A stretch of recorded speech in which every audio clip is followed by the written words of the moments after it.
இப்போ எல்லா மியூச்சுவல் ஃபண்டுக்கும் அந்த மாதிரி ஒரு பீரியட் இருக்குதா, இந்த டைமில் தான் நீங்கள் காசு எடுக்க முடியும் அப்படின்னா, இல்லை மினிமம் வந்து ஒரு மியூச்சுவல் ஃபண்ட் இன்வெஸ்ட் பண்ணோம் அப்படின்னா எத்தனை வருஷத்துக்கு நம்ம இன்வெஸ்ட் பண்ணணும் குறைஞ்சபட்சம்? ஃபண்டுன்றது என்ன பண்ணுது, உங்கள் பாக்கெட்லேருந்து வாங்கி இந்த பாக்கெட்டில் யார் நல்லவனோ அவனுக்கு அது கொடுக்குது.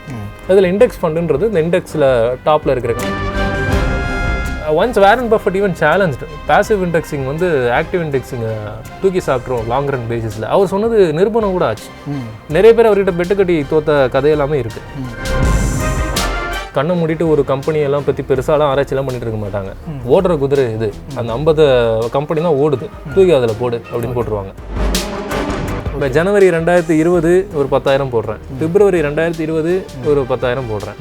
இப்போ 3 வருஷம் முடிஞ்சிடுச்சு. நான் போட்ட மொத்த காசையும் எடுத்துக்கலாமான்னா முடியாது. குறைஞ்சபட்சம் இன்ட்ரெஸ்ட் ரேட்டுங்கிறது எவ்வளோ நான் சொல்ல முடியாது. ஓகே, இப்போ வந்து நம்ம மியூச்சுவல் ஃபண்ட்னா என்ன அப்படின்னு பேசிக்காக தெரிஞ்சுக்கிட்டோம். அதுக்கப்புறம் வந்து ஃபண்ட் மேனேஜர் என்ன பண்ணுவாருன்னு தெரிஞ்சுக்கிட்டோம். இதை தாண்டி எத்தனை வகையான மியூச்சுவல் ஃபண்ட் இருக்குது? பேசிக்கலாக மியூச்சுவல் ஃபண்ட் வந்து அடிப்படையில் பார்த்தீங்கன்னா 4 வகை தான். ஓகே, ஈக்விட்டி மியூச்சுவல் ஃபண்ட்ஸ், டெப்ட் mutual funds, equity linked saving scheme ELSS ஃபண்ட்ஸ்னு சொல்லுவாங்க, 4வது இண்டெக்ஸ் ஃபண்ட்ஸ். அதன் பிறகு இதுங்க போட்ட குட்டியாக நிறைய புது மியூச்சுவல் ஃபண்ட்ஸ் வர ஆரம்பிச்சிது. ஹைப்ரிட் மியூச்சுவல் ஃபண்ட்ஸ்னு ஒன்று வர ஆரம்பிச்சிது. ஓகே, இந்த ஹைப்ரிட் என்ன பண்ணுவோம்னா 65% வரைக்கும் ஈக்விட்டியில் போடும், 35% டெப்ட்டில் போடும். பேசிக் கலர்ஸ் ரெட்டு, க்ரீனு, ப்ளூ சொல்கிறோம். அதை வச்சு நீங்கள் குழைச்சிங்கன்னா புது கலர் வர மாதிரி. அப்புறம் செக்டோரல் ஃபண்ட்ஸ் அப்படின்றது லேட்டராக வர ஆரம்பிச்சு. ஆதியில் வந்து இந்த 4 ஃபண்ட்ஸ் தான் இருந்துச்சு. இந்த 4 ஃபண்ட்ஸோட சாராம்சம் நம்ம என்னென்னா, ஈக்விட்டி ஃபண்ட்ஸ் வந்து கம்பெனி மேலே இருக்கிற large cap, mid cap, small cap அதில் போடுவாங்க. டெப்ட் ஃபண்ட்ஸ் வந்து government funds, government securities, high rated corporate bonds இதில் வந்து போடுவாங்க. இதில் வந்து உங்களுக்கு ரிட்டர்ன்ஸ் வந்து ஈக்விட்டியை விட கம்மி, அதே சமயம் ரிஸ்க்கும் உங்களுக்கு கம்மி. ELSS is a special type of equity oriented fund where நீங்கள் போடுற அந்த இன்வெஸ்ட்மெண்ட்டுக்கு உங்களுக்கு டேக்ஸ் பெனிஃபிட்டும் கிடைக்கும். ஓகே, ATC பெனிஃபிட் வந்து 1.5 லட்சம் ரூபாய் வரைக்கும் உங்களால் எடுத்துக்க முடியும். ஈக்விட்டி மியூச்சுவல் ஃபண்டுக்கும் ELSSக்கும் இருக்கிற ஒரே பெனிஃபிட் இந்த டேக்ஸ் இதுதான், டிடக்ஷன் தான். ELSS 3 வருஷம் லாக்இன், நீங்கள் போட்ட காசு 3 வருஷம் அப்புறம் தான் எடுக்க முடியும். ஓகே, மற்ற மியூச்சுவல் ஃபண்ட்ஸில் அப்படி இல்லை. இது நல்ல பாயிண்ட். இது இப்போ எல்லா மியூச்சுவல் ஃபண்டுக்கும் அந்த மாதிரி ஒரு பீரியட் இருக்குதா, இந்த டைமில் தான் நீங்கள் காசு எடுக்க முடியும் அப்படின்னா, இல்லை மினிமம் வந்து ஒரு மியூச்சுவல் ஃபண்ட் இன்வெஸ்ட் பண்ணோம் அப்படின்னா எத்தனை வருஷத்துக்கு நம்ம இன்வெஸ்ட் பண்ணணும் குறைஞ்சபட்சம்? 7 வருஷம். மற்ற mutual fund is liquid option தான். பேங்க் FD மாதிரி 5 வருஷம் கழிச்சு தான் நீ வந்து எடுக்கணும் அப்படின்ற மாதிரிலாம் இல்லை. உங்களுக்கு தேவைப்பட்ட அவங்களால எடுத்துக்க முடியும். என்ன 2 நட்டும் நீங்கள் ஃபேஸ் பண்ணுவீங்கன்னா, ஒன்று டேக்ஸ் பெனிஃபிட்ஸ், டேக்ஸ் லாஸஸ் உங்களுக்கு வரும். ஓகே, இந்த லார்ஜ் LTCGன்னு சொல்லுவாங்க. கேபிட்டல் கெயின்ஸ் டேக்ஸில் 2 வகை வரும், ஷார்ட் டேர்ம் அண்ட் லாங் டேர்ம்னு. அதை நீங்கள் பே பண்ணுற மாதிரி இருக்கும். 2வது எக்ஸிட் லோடுன்னு ஒரு விஷயம் சொல்லுவாங்க. 2% வரைக்கும், 2 to 3% வரைக்கும் இந்த எக்ஸிட் லோடு இருக்கும். அதாவது இந்த 2 to 3% காக்கா கடிச்சிட்டு பாக்கி இருக்கக்கூடிய காசை ஃபண்ட் மேனேஜர் வந்து உங்களுக்கு திரும்ப கொடுத்துருவாரு. ஓகே, பட் என்னுடைய அட்வைஸ் என்னென்னா, 1 வருஷமாவது மியூச்சுவல் ஃபண்டை வைங்க. ஸோ தட் நீங்கள் அதுக்கப்புறமா 12 மந்த்ஸுக்கு அப்புறமா நீங்கள் போகும்போது short term capital gains 15% avoid பண்ணிக்கலாம். இப்போது நீங்கள் 1 லட்சம் போட்டிங்க, 1,50,000 வருது அப்படின்னா, இந்த 50,000 அப்படின்றது உங்கள் கெயின். இந்த கெயினை தான் இந்திய அரசு கேபிட்டல் கெயின் டேக்ஸ் வச்சு பிடிக்குது. 12 மாதத்துக்குள்ளே இருக்கிற கெயினை ஷார்ட் டேர்ம்னு சொல்லுவோம், அதை தாண்டி இருக்கிறத லாங் டேர்ம் அப்படின்னு சொல்லுவோம். இப்போ லாங் டேர்ம் கேபிட்டல் கெயின்ஸ் என்ன சொல்லுது அப்படின்னா, இப்போ ELSSக்கு நான் சொல்கிறேன். ஏன்னா இப்போ நம்ம வீடியோ பார்க்குற பெரும்பாலான ஆட்கள் வந்து ELSSை ஏற்கனவே சூஸ் பண்ணியிருப்பாங்க, இல்லை சூஸ் பண்ணவும் நினைப்பாங்க. ஏன்னா ELSSல என்னென்னா உங்களுக்கு ரிட்டர்ன்ஸும் அதிகம் வரும், டேக்ஸ் பெனிஃபிட்டும் இருக்கும் அப்படின்ற காரணத்தினால 3 இயர்ஸ் வந்து உங்களுக்கு லாக்இன் பீரியட் வரும். நீங்கள் 1 லட்சம் போடுறீங்கன்னா அந்த போடுற 1 லட்சத்துக்கு ATC பெனிஃபிட் நீங்கள் அவைல் பண்ணிக்கலாம். இப்போ 3 வருஷத்துக்கு பிறகு உங்களுக்கு வந்து 1,50,000 அப்படின்ற மாதிரி ஒரு கெயின் வருது. 50,000 அப்படின்றது கெயின்னா, இந்த 50,000ல் 10% வந்து லாங் டேர்ம் கேபிட்டல் கெயின்ஸ் நீங்கள் பே பண்ணணும். அங்கே தான் என்ன ஒரு விலக்கு வந்து உங்களுக்கு தராங்க அப்படின்னா, ELSSல 1 லட்சம் வரைக்குமான கெயின்ஸுக்கு இந்த LTCG கிடையாது. 50,000 லாபம் வந்தாலும் அதுக்கு கேபிட்டல் கெயின் டேக்ஸ் கட்டாமையே நீங்கள் அந்த 50,000 முழுசாக எடுத்துகிட்டு போகலாம். LTCனா long term capital gains. STCG அப்படின்றது ஷார்ட் டேர்ம் கேபிட்டல் கெயின்ஸ். நான் சொன்ன இந்த 12 மாதத்துக்கு உட்பட்டது ஷார்ட் டேர்ம், 12 மாதத்துக்கு மேல்பட்டது லாங் டேர்ம்.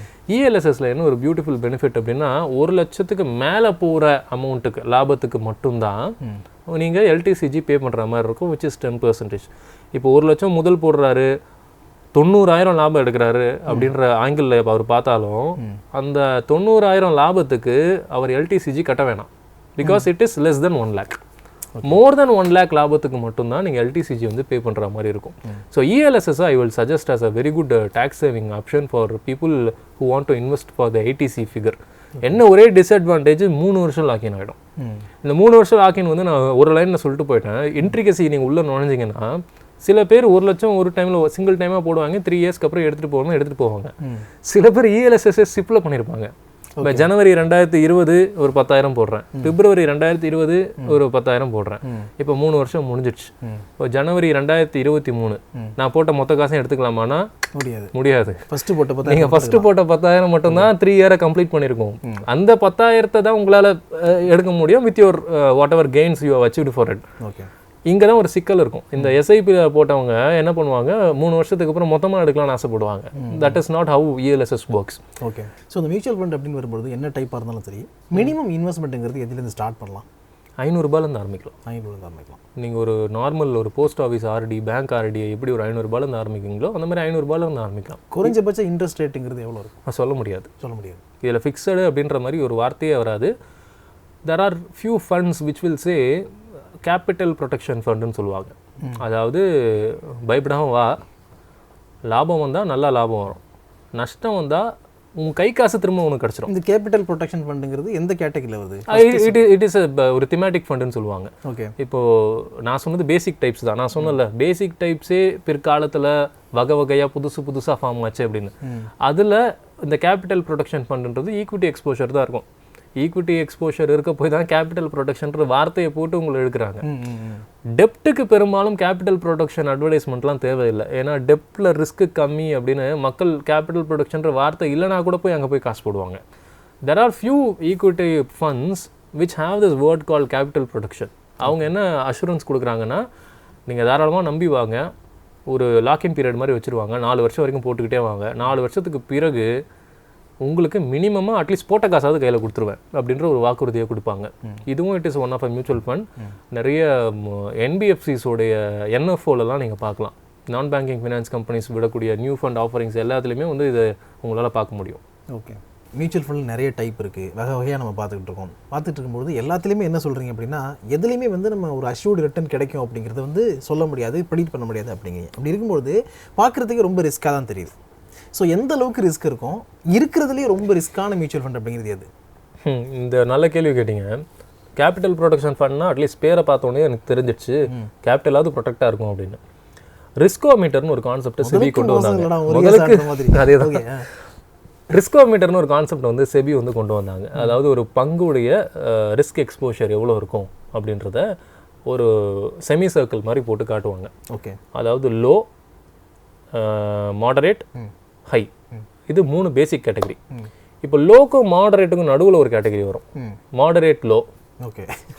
மாடரேட்டும் ஹைக்கும் நடுவில் ஒன்று இருக்கும், மாடரேட்லி ஹை ரிஸ்க் அப்படின்னு. ஸோ இந்த ஒரு 5 விதமான ரிஸ்க் கேட்டகரியில் தான் ஒரு ஃபண்ட் வரும். சொல்ல முடியாது, அப்படி ஒரு சொல்ல முடியாது. ஒரு ஃபண்டையே வந்து இந்த ரிஸ்கோமீட்டரோட தான் அவங்க சேர்ந்து லான்ச் பண்ணுவாங்க. நியூ ஃபண்ட் ஆஃபரிங்கில் பார்த்தீங்கன்னா நான் சொன்ன இந்த ஒரு செமி சர்க்கிள் மாதிரி ஒன்று இருக்கும். அந்த குச்சி எங்கே பாயிண்ட் பண்ணுதுன்றதை பார்க்க முடியும். அது ஹையில் இருக்கா, மாடரேட்டில் இருக்கா, மாடரேட் லோவில் இருக்கா அப்படின்னு. உங்களோட ரிஸ்க் அப்பிடேட்டுக்கு ஏற்ற மாதிரி நீங்கள் அந்த ஃபண்டை சூஸ் பண்ணிக்கலாம். ஓகே. இப்போ மாடரேட்லி ஹை ஃபண்ட் அப்படின்னா அங்கே ரிஸ்க் அதிகம், அதுக்கேற்ற மாதிரி ரிட்டர்ன்ஸும் உங்களுக்கு அதிகமாக வரும். ஸோ இது ரிஸ்க் அப்படின்னு சொல்கிறத விட நான் வயசுன்னு கூட நான் சொல்லலாம். ஒரு 20 வயசு பையனுக்கு ஒரு ரிஸ்க் எடுக்கிற அப்பிடேட் வந்து அதிகமாக இருக்கும். இதுவே ஒரு 50 வயசு ஆளுக்கு அது இருக்குமானா இருக்காது. ஏன்னா அவர் ரிட்டையர்மெண்ட் கார்பஸை சேர்க்கணும், அந்த ஒரு பயணத்தில் போயிட்டு இருப்பார். அந்த மாதிரி ஆட்கள் இந்த லோ ரிஸ்க்கு இல்லை மாடரேட் லோ ரிஸ்க் ஃபண்ட்ஸு இந்த மாதிரி சூஸ் பண்ணி நீங்கள் உங்களோட சேவிங்ஸை ஆரம்பிக்கலாம். ஓகே. ஓகே. அடுத்த கேள்வியாக தான் வந்தேன். ஏன்னா வந்து எந்த ஏஜ் குரூப்பில் இருக்கவங்களுக்கு வந்து மியூச்சுவல் ஃபண்டு ஒரு சரியான சாய்ஸாக இருக்கும் அப்படிங்கிறது அது ஒன்று. இன்னொன்று என்னென்னு பார்த்தீங்கன்னா, ஷேர் மார்க்கெட்டில் இன்வெஸ்ட் பண்ணுறதுக்கு வந்து நமக்கு டிமார்ட் அக்கௌண்ட்லாம் கிரியேட் பண்ணணும். பட் இதுக்கு வந்து அது தேவையா? எந்த ஏஜ் குரூப்லேருந்து மியூச்சுவல் ஃபண்டில் இன்வெஸ்ட்மெண்ட் வந்து ஸ்டார்ட் பண்ணலாம்? டிமேட் அக்கௌண்ட் ஆஸ் சச் தேவையில்லை. நீங்கள் மியூச்சுவல் ஃபண்டு ஒன்று ஆரம்பிக்கணும் அப்படின்னா உங்கள் பேன் நம்பர் இருந்தால் போதும். அந்த பர்டிகுலர் வெப்சைட் இப்போ டிஎஸ்பி டேக்ஸ் சேவர் ஃபண்டுனா அங்கே போனீங்கன்னா உங்கள் பேன் நம்பரை போனால் ஒரு ஃபோலியோ ஆரம்பிச்சிருவாங்க. அந்த ஃபோலியோவுக்கு நீங்கள் மந்த்லி சிப்பு மாதிரி போட்டுக்கு இல்லை லம்சம் போடுறீங்கன்னா லம்சம் போட்டு நீங்கள் பண்ணலாம். It's not mandatory. Okay. But why I say demat account is advisable அப்படின்னா, உங்களுடைய எக்ஸ்போஷர்ஸ் டுவர்ட்ஸ் த ஃபண்ட்ஸ் இருக்குல்ல, அந்த எக்ஸ்போஷரை வச்சு நீங்கள் ஏற்கனவே ஒரு 5 லட்சம் 6 லட்சம் போட்டிருந்தீங்கன்னா அதை நீங்கள் அடகு வச்சு you can do share trading பண்ண முடியும். அந்த ஆங்கிளில் உங்களுக்கு டிமேட் அக்கௌண்ட் வந்து தேவைப்படும். புரியல, இன்னொரு வாட்டி சொல்லுங்கள். இப்போது ஆப்ஷன் ட்ரேடிங் பண்ணணும்னு ஆசைப்படுவார் ஒருத்தர். ஓகே. அந்த ஆப்ஷன் ட்ரேடிங் பண்ணுறதுக்கு என்எஸ்சி வந்து என்கிட்ட ஒரு மார்ஜினை பார்க் பண்ணுங்க அப்படின்னு சொல்லும். என்கிட்ட ரூபாயா பார்க் பண்ணுறதுக்கு இல்லைங்க, நான் ஏற்கனவே 5-6 ஷேர் வாங்கி வச்சுருக்கேன், அதை வாங்கி வச்சுக்கோங்க, அதை ஒரு மார்ஜினாக எடுத்துக்கிட்டு எனக்கு வந்து கொடுங்க அப்படின்ற மாதிரி கேட்பாங்க. ஸோ இந்த மாதிரி மார்ஜினை அடகு வைக்கிறத பங்குகளை வைக்கலாம், இடிஎஃப் வைக்கலாம், உங்கள் மியூச்சுவல் ஃபண்ட் கார்பஸையும் வைக்கலாம். அந்த மாதிரி நீங்கள் ஒரு ட்ரேடராக பிரியப்படுறீங்க, ஆசைப்படுறீங்க அப்படின்னா அப்போ டிமேட் அக்கௌண்ட் தேவைப்படும். அந்த டிமேட் அக்கௌண்ட் தேவைப்படுற அந்த அக்கௌண்ட்டில் உங்களுடைய மியூச்சுவல் ஃபண்ட் எக்ஸ்போஷர்ஸை நீங்கள் பிளட்ஜிங் பண்ணி உங்களால் ட்ரேட் யூஸ் பண்ண முடியும். Okay. But it is not mandatory to have a demat account, but having a demat account is advisable. இப்போ ஏதாவது ஒரு மியூச்சுவல் ஃபண்ட் எடுத்துக்கிட்டோம் அப்படின்னா வெப்சைட்டை ஓப்பன் பண்ணும்போது ஆதித்ய பிர்லா எடுத்தோம்னா ஆதித்ய பிர்லா டி அப்படின்னு இருக்கு, ஆதித்ய பிர்லா ஆர் அப்படின்னு இருக்கு. இந்த டிக்கும் ஆருக்கும் என்ன வித்தியாசம், அது என்னது? அது பெருசாகவே போட்டுருக்கலாம், ஏன் டி ஆர்ன்னு சின்னதாக போட்டாங்கன்னு தெரியல. டைரக்ட் ரெகுலர் இதை தான் வந்து அவங்க சுருக்குறாங்க. இப்போ டைரக்ட் ஃபண்ட் அப்படின்னா என்னென்னா, நீங்கள் ஏஎம்சி 2 பேர் தான் இருப்பீங்க, உங்கள் 2 பேர்த்துக்குமான ஒரு உறவு முறை அது. ரெகுலர் ஃபண்ட் என்னன்னா டிஸ்ட்ரிபியூட்டர் நடுவில் ஒருத்தர் வருவார். உதாரணத்துக்கு ஒரு பேங்க்குங்க மூலமாக விற்கப்படுற தேர்ட் பார்ட்டி மியூச்சுவல் ஃபண்ட்ஸ்லாம் this bank will act as a distributor ஒரு ஏஎம்சிக்கும் ஒரு கஸ்டமருக்கும் நடுவில். இதனால் என்ன நடக்கும், இடையில இன்னொரு ஒரு மிடில் பர்சன் வர்றது அப்படின்றதுனால அவருக்குமான எக்ஸ்பென்ஸ் ரேஷியோவும் கஸ்டமர் தலையில் வந்து விழும், அவருக்கு ஒரு கமிஷன். ஆமாம். ஸோ அதனால் இந்த டைரக்ட் எடுத்தவருடைய எக்ஸ்பென்ஸ் ரேஷியோ கம்மியாக இருக்கும், ரெகுலர் எடுத்தவருடைய எக்ஸ்பென்ஸ் ரேஷியோ அதிகமாக இருக்கும். உங்களுக்கு இந்த எக்ஸ்பென்ஸ் ரேஷியோ ஒரு 0.5%, 3/4% டிஃப்ரென்ஸ் தானே, சின்னதாக தானே இருக்குது அப்படின்னு நீங்கள் நினைக்கலாம். ஆனால் ஒரு லாங்கர் ரனில் ஒரு 20-30 இயர்ஸ் இல்லை 15 இயர்ஸ் நீங்கள் போடும்பொழுது ஒரு 0.5% கூட நீங்கள் காம்பவுண்டிங் பண்ணி பார்த்தீங்கன்னா உங்களுக்கு சில பல லட்சங்கள் டிஃபரன்ஸ் வந்துடும், ஒரு டைரக்ட் எடுத்தவருக்கும் ஒரு ரெகுலர் எடுத்தவருக்கும். ஸோ நீங்கள் மியூச்சுவல் ஃபண்டில் போடணும்னு ஆசைப்பட்டீங்கன்னா அந்த பர்டிகுலர் மியூச்சுவல் ஃபண்ட் கம்பெனியோட வெப்சைட்டுக்கே போய் அவங்களுடைய டைரக்ட் பிளானில் நீங்கள் போட்டுடலாம். இப்போ அதுலேயே இன்னொன்று சப் கேட்டகரி மாதிரி போட்டிருப்பாங்க, டிவிடெண்ட் க்ரோத் அப்படின்ற மாதிரி. ஓகே. டிவிடெண்ட்னா என்னன்னா இந்த ஈவுத்தொகை அப்படின்னு தமிழில் சொல்லுவோம். உங்களுக்கு இடையில எல்லாமே டிவிடெண்ட் கொடுப்பாங்க, ஷேரில் எல்லாமே டிவிடெண்ட் கொடுப்பாங்க, அந்த மியூச்சுவல் ஃபண்ட்ஸ்லையும் டிவிடெண்ட்ஸ் வரும். ஓகே. அப்படி இந்த டிவிடெண்ட்ஸ் கொடுக்குற இந்த எம்எஃப் உடைய என்ஏவி வந்து க்ரோத் ஃபண்டோட கம்மியாக இருக்கும். காரணம் என்ன அப்படின்னா, க்ரோத் ஃபண்டில் டிவிடெண்ட்டை உங்கள் கையில் கொடுக்காம அதையுமே உள்ளே போட்டு குமுலேட் பண்ணுவாங்க. ஸோ அந்த ஃபேக்டர் வந்து வெளியே போகாமல் உள்ளுக்குள்ளேயே இருந்து பல்கி பெருகிறதுனால NAV of a growth fund வந்து என்ஏவி ஆஃப் எ டிவிடெண்ட் ஃபண்டை விட அதிகமாக இருக்கும். டிவிடெண்ட் தேவைப்படுறவங்க டிவிடெண்ட் ஃபண்டுக்கு போயிடலாம். இப்போது சில பேர் எனக்கு வயசாகிடுச்சு, எனக்கு மாதாந்திர இன்கமாக ஒன்று இருக்கட்டும் அப்படின்றதுக்கு அந்த மாதிரி ஆட்கள் டிவிடெண்ட் எடுக்கலாம். Young people I advice not to take dividend, rather அது க்ரோத்லேயே இருக்கட்டும், அது அதுக்குள்ளேயே பல்கி பெருகி உங்களுக்கு ஒரு ரிட்டையர்மெண்ட் கார்பஸோ இல்லை உங்களுடைய ஒரு குழந்தையோட கல்யாணத்துக்கோ இல்லை படிப்புக்கோ அந்த சமயத்தில் பெரிய அமௌண்ட்டாக அது வரும். ஸோ ஐ அட்வைஸ் டைரக்ட் ஃபண்ட்ஸ்க்கு நீங்கள் போங்க, ரெகுலருக்கு பதிலாக க்ரோத் ஃபண்ட்ஸுக்கு போங்க, டிவிடெண்ட்டுக்கு பதிலாக. மியூச்சுவல் ஃபண்டு ரிஸ்க் தான், தெரிஞ்சுக்கிட்டு தான் நம்ம வந்து சைன் போட்டு உள்ளே போகிறோம் அப்படின்னு சொல்லிட்டீங்க. அப்படி இருந்தாலும் அப்ராக்சிமேட்டாக எவ்வளோ கிடைக்குங்கிறது தெரிஞ்சுக்கிட்டா நல்லாயிருக்கும். கம்பெனிஸை பொறுத்து அது மாறுது. ஒரு கம்பெனிஸோட வெப்சைட் போய் பார்த்தீங்கன்னா அவங்களோட 3 year CAGR compounded annual growth rate, CAGRக்கு நான் ஏற்கனவே ஒரு வீடியோ நம்ம சேனலில் இருக்குது, மக்கள் அதை பார்த்துக்கலாம். 3 year CAGR, 5 year CAGR, 7 year CAGR அப்படின்ற மாதிரி என்னென்ன ரேட்ஸ் அவங்க ஜென்ரேட் பண்ணாங்க நீங்கள் பார்த்தீங்கன்னா பெரும்பாலான ஆக்டிவ் மியூச்சுவல் ஃபண்ட்ஸ் வந்து டபுள் டிஜிட்டை வந்து தாண்டியிருக்காங்க. ஸோ அப்படி இருக்கும்பொழுது எவ்வளோ தான் எனக்கு காசு கிடைக்கும், எனக்கு இப்போ 21 வயசாச்சு, நான் இப்போதுலேருந்து மியூச்சுவல் ஃபண்டில் முதலீடு பண்ணுறேன், மாதம் ஒரு 15,000 போடுறேன் அப்படின்னு நீங்கள் ஆசைப்பட்டீங்க அப்படின்னா என்னுடைய 60 வயசில் எவ்வளோ கிடைக்கும் அப்படின்னு நீங்கள் கேட்குறீங்க. நீங்கள் வந்து ஒரு 40 வருஷம் போட்டிருப்பீங்க, 21னா 39 இயர்ஸ் கான்ட்ரிபியூட் பண்ணியிருப்பீங்க. ஸோ உங்களுக்கு நீங்கள் மாதம் 15,000 ரூபாய் போடக்கூடிய ஒரு நபராக இருந்தால் 60 வயசில் இஃப் யூ அஸ்யூம் உங்களோட ஆனுவல் க்ரோத் ரேட் 10% வச்சுக்கிட்டிங்கன்னா கிட்டத்தட்ட 7.2 கோடி வந்து உங்களுக்கு ஒரு கார்பஸாக வந்து கிரியேட்டாக இருக்கும். ஓகே. ஸோ ரிட்டையர்மெண்ட் ஃபண்ட்ஸுக்கு ஒரு நல்ல வழியாக வந்து நீங்கள் மியூச்சுவல் ஃபண்டை எடுத்துக்கலாம், எஸ்பெஷலி இண்டெக்ஸ் ஃபண்ட் எடுத்துக்கலாம். ஓகே. ஸோ நிறைய பேருக்கு இந்த இண்டெக்ஸ் ஃபண்டு என்ன மியூச்சுவல் ஃபண்ட் என்ன இது ரெண்டும் வேறையா அப்படின்னு கேட்டால், index fund is also a type of a mutual fund where the underlying asset is the companies இந்த இண்டெக்ஸ். இப்போ நிஃப்டி 50 இண்டெக்ஸ் ஃபண்டை நீங்கள் எடுத்துக்கிட்டிங்கன்னா நிஃப்டி 50ல் இருக்கக்கூடிய அந்த 50 கம்பெனிஸில் மட்டும்தான் உங்கள் காசு போய் விழும். ஆனால் இந்தியா மாதிரி ஒரு கண்ட்ரியில் என்னென்னா ஒரு சிக்கல், இந்த நிஃப்டி 50 இல்லை சென்செக்ஸ் ட்ராக் பண்ணுற இண்டெக்ஸ் ஃபண்ட்ஸு இது எதுவுமே இஎல்எஸ்எஸ்ல இல்லை. ஓகே. நான் ஆரம்பத்தில் சொன்னேன் இஎல்எஸ்எஸ் ஈக்விட்டி லிங்க்டு சேவிங் ஸ்கீமில் ஏடிசி டேக்ஸ் பெனிஃபிட்லாம் இருக்கும் அப்படின்னு. அந்த ஏடிசி டேக்ஸ் பெனிஃபிட் கொடுக்குற அந்த இஎல்எஸ்எஸ் கம்பெனிஸ்குள்ளே நம்ம உள்ளே பூந்து நோண்டி பார்த்தா அப்படின்னா அதில் இண்டெக்ஸ் ஃபண்ட்ஸ் எதுவுமே இல்லை. 30க்கும் மேலே கம்பெனிஸ் வந்து இஎல்எஸ்எஸ் ஆஃபர் பண்ணுறாங்க. Of course they are actively managed funds தான். அது வந்து உங்களுக்கு நெகட்டிவாக போகும் அப்படின்ட்டுலாம் நான் ரொம்ப நெகட்டிவாக பேச விரும்பல. பட் இண்டெக்ஸ் ஃபண்ட்ஸுக்கும் ஒரு டேக்ஸ் பெனிஃபிட் கொண்டு வந்தாங்க அப்படின்னா வரக்கூடிய ஜென்ரேஷனுக்கு இந்த ஈக்விட்டி எக்ஸ்போஷரை கொஞ்சம் பயம் இல்லாமல் போகலாம். ஓகே, பயத்தோடு வந்தாலும் அட்லீஸ்ட் வருமான வரி சலுகையாவது கிடைக்குதே அப்படின்ற அந்த ஒரு ஆங்கிளுக்காவது people will move towards the market more. Okay, சரி. இப்போ நம்ம இண்டெக்ஸ் ஃபண்டுக்கு வருவோம். ஸோ மியூச்சுவல் ஃபண்டும் இண்டெக்ஸ் ஃபண்ட் வந்து ஆல்மோஸ்ட் சேம் தான். பட் வந்து கொஞ்சம் ஸ்லைட்லாம் டிஃப்ரெண்ட் இருக்குது அப்படின்னு சொன்னீங்க. இப்படி இருக்கும்போது மேஜராக இருக்கிற டிஃப்ரெண்ட் என்ன? சரி, இது வந்து ஒரு ஜெனரிக் கிளாஸோடைய ஒரு சப் கிளாஸ் மாதிரியும் வேணால் நான் சொல்லலாம். இப்போ தமிழ் நடிகர்கள் அப்படின்னு ஒரு கிளாஸ் எடுத்துக்கிட்டிங்கன்னா ஆக்ஷன் ஹீரோஸ்ன்றது அதில் ஒரு தனிப்பட்ட ஒரு கிளாஸ் தான். ஃபண்டுன்றது என்ன பண்ணுது, உங்கள் பாக்கெட்லேருந்து வாங்கி இந்த பாக்கெட்டில் யார் நல்லவனோ அவனுக்கு அது கொடுக்குது. அதில் இண்டெக்ஸ் ஃபண்டுன்றது இந்த இண்டெக்ஸில் டாப்பில் இருக்கிற இப்போ நிஃப்டி 50 கம்பெனிஸ்க்கு, நிஃப்டி நெக்ஸ்ட் 50னா அதுக்கு அடுத்து வர கம்பெனிஸ்க்கு, சென்செக்ஸ் 30னா அந்த மொதல் 30 கம்பெனிஸ்க்கு.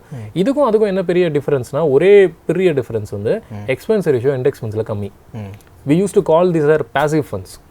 Passive fundsல என்ன பண்ணுவாங்க அப்படின்னா, கண்ணை மூடிட்டு ஒரு கம்பெனியெல்லாம் பற்றி பெருசாலாம் ஆராய்ச்சிலாம் பண்ணிட்டு இருக்க மாட்டாங்க. ஓடுற குதிரை இது, அந்த 50 கம்பெனி தான் ஓடுது, தூக்கி அதில் போடு அப்படின்னு போட்டுருவாங்க. இதுக்கு பெரிய ஆராய்ச்சிலாம் ஒன்றும் தேவை கிடையாது அந்த ஃபண்ட் மேனேஜருக்கு. அவர் பெரிய ஆராய்ச்சி பண்ணுறது இல்லைன்றதுனால அவருக்கு எதுக்கு நீங்கள் இவ்வளோ அதிகமான எக்ஸ்பென்ஸ் ரேஷியோ கொடுக்கணும்? அதனால தான் லாஜிக் படி நீங்கள் பார்த்தீங்கன்னா இண்டெக்ஸ் ஃபண்ட்ஸுக்கு எக்ஸ்பென்ஸ் ரேஷியோ கம்மி, 0.1%, 0.2% இந்த மாதிரி தான் இருக்கும் அதோட எக்ஸ்பென்ஸ் ரேஷியோ. இண்டெக்ஸ் ஃபண்டுக்கு ஃபண்ட் மேனேஜர் இருப்பார். ஓகே, இண்டெக்ஸ் ஃபண்டுக்கும் ஃபண்ட் மேனேஜர் இருப்பார்.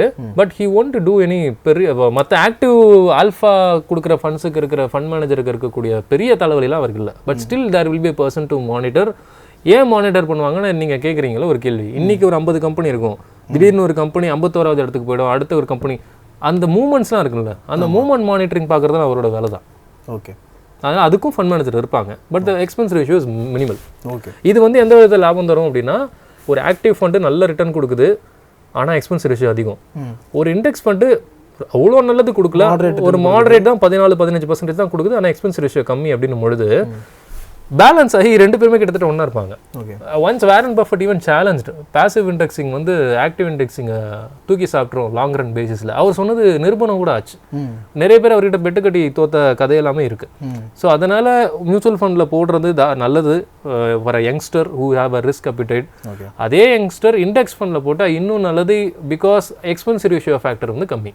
ஓகே, நீங்கள் ஃபினான்ஸ் ஃபீல்டில் வந்து ஒரு 10 வருஷத்துக்கு மேலே இருக்கிறதுனால எடுத்து இந்த கேள்வி கேட்குறேன். இப்போ நிறைய ஹிஸ்ட்ரி நீங்கள் பார்த்துருப்பீங்க, நிறைய ஸ்டோரிஸ் வந்து நீங்கள் கேள்விப்பட்டிருப்பீங்க, படிச்சிருப்பீங்க. அதாவது மேக்ஸிமம் ரிட்டர்ன் கொடுத்த மியூச்சுவல் ஃபண்ட், அதாவது இந்த அளவுக்கு வரைக்கும் ரிட்டர்ன் கொடுத்துருக்கு மியூச்சுவல் ஃபண்ட், அதே நேரத்தில் இந்த அளவுக்கு லாஸும் கொடுத்துருக்கு அப்படின்னு அந்த ரெண்டு எக்ஸ்ட்ரீம் சொல்லுங்களேன்.